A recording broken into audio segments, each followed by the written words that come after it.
Beagle Pug Films after being a second unit director or assistant director on films such as Pirates of the Caribbean, On Stranger Tides, Harry Potter and the Deathly Hallows, Part 2, Snow White and the Huntsman, World War Z, The Danish Girl, In the Heart of the Sea, and Beauty and the Beast. Vaughan took the plunge and branched out as a first-time screenwriter and length feature director with the dramatic thriller Terminal. Annie Margot Robbie is a waitress who is doubling as a vigilante with a personal vendetta and typically tops the night off by doing a pole dance or two in some lingerie to get some extra cash. Hitman partners Vince Dexter Fletcher and Alfred Max Irons become entangled in a dangerous assignment with a huge payoff that ignites a deadly feud between the two of them. Meanwhile, Bill Simon Pegg is an English teacher who has an incurable terminal disease that the doctors aren't able to diagnose. Bill is searching for a way to end his life but is too much of a chicken to pull the trigger. Annie, along with a crippled and peculiar night supervisor by the name of Clinton Mike Myers, are intertwined in both storylines with a convoluted and mostly predictable connection to everything within reach from the opening moments. The film is gorgeous with beautiful cinematography by Christopher Ross. Black Sea, Monsters, Dark Continent. Terminal has striking visuals with colorful fluorescent lighting bouncing off the corners of dark alleyways and abandoned rooftops. The film is also littered with drastic shades of vibrant color and a dramatic use of lens flares, resulting in a revenge-based thriller coated in an incredibly slick finish. The unfortunate aspect is it honestly takes you a while to unravel what the motive is behind all of this brightly lit malarkey. The film attempts to pull off this disjointed type of storyline that only someone like Quentin Tarantino or maybe Damon Lindelof could get away with.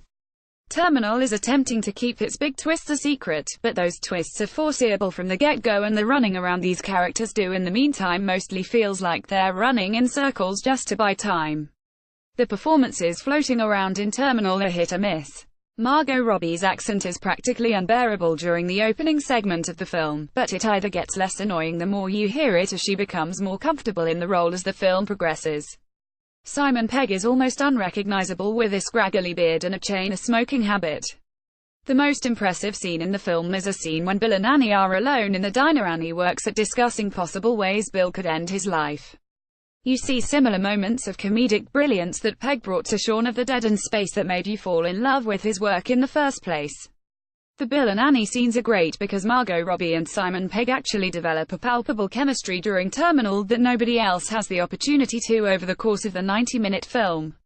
These what-if scenarios play out to the side of the booth they're sitting in as Annie names off dozens of ways to die and Bill grimaces at the thought of how much his body will be mangled in the process. Their whole encounter culminates with an intense betrayal of emotion seething with this venomous anger Pegg doesn't usually have the chance to tap into. Dexter Fletcher comes off as overbearing with his harsh demeanor and rough around the edges attitude. You can never tell if Vince is legitimately attempting to teach Alfred something or if he genuinely hates his guts. Alfred is easily manipulated and tries to slide by on his youthful looks. Max Irons doesn't ever get to delve any deeper than being a second-rate hitman who thinks he's bigger than his britches. This is Mike Myers' first major film role in nearly 8 years since Shrek Forever After. He spends the majority of the time under heavy prosthetics and makeup while portraying a gibberish-spewing and greasy-in-appearance train station night supervisor. It's a welcome change of pace to see him in something R-rated though. There's quite a bit of intrigue buried within Vaughan's directorial debut. Terminal seems to draw influences from the likes of Atomic Blonde and Lock, Stock, and Two Smoking Barrels.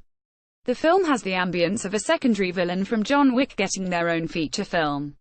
But even with its eye-catching camera work, Terminal lacks coherent storytelling and the thriller stumbles whenever it makes an effort to stand on serious legs to distance itself from the light-hearted bickering that hurts the film more than it adds to its entertainment value. Even if you're a fan of Alice in Wonderland, the homage to Lewis Carroll's classic is borderline insulting with its overuse of quoting, blatant referencing, and literal dangling of the actual book in the metaphorical face of the audience.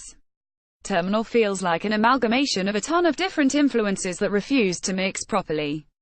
The performances are heavy at times and too light at others and typically sink into this forgotten wasteland, while paper-thin characteristics of the film like its flashy appearance and overuse of rabbit holes and being as mad as a hatter float to the top and run interference as if to cover up that Terminal has little to offer other than countless wardrobe changes for Margot Robbie.